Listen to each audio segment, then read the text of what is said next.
আজ একটা জটিল বিষয় নিয়ে, জটিল ক্যালকুলেশন নিয়ে আলোচনা করব, ঠিক আছে? ছোটোবেলায় একটা জিনিস ভাবতাম, না এটা ছোটোবেলায় না, এটা ছোটোবেলায় না, ছোটোবেলায় আমি অত ক্যালকুলেশন করতে পারতাম না, এটা বড় হয়ে শিখেছি ভাই, বড়োবেলায় বলছি, এটা বড়োবেলায়। স্কুলে না, টিউশন পড়তাম। তো টিউশনে আমার অনেকজনাই বন্ধুবান্ধবী একসাথে বসতাম।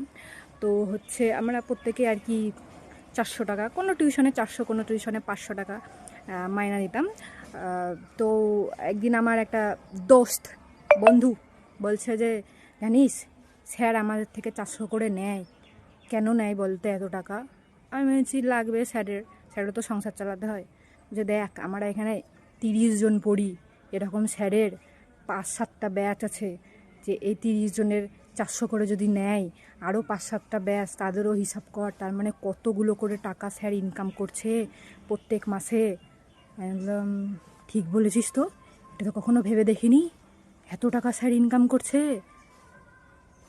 বিশ্বাস করো গাইজ, এই কথাটা আমরা সারা বছর কখনো আলোচনা করতাম না। এটা তখন আলোচনা করতাম যখন শিক্ষক দিবসে স্যার কিছু খাওয়াতো না। এটা তখন আলোচনা করতাম যখন স্যার দশমীর পরে খাওয়াতো না। মানে আমরা সারা বছর এটা ভাবতাম না, মানে এই পাপ কাজটা আমরা ওই দুদিনই করতাম।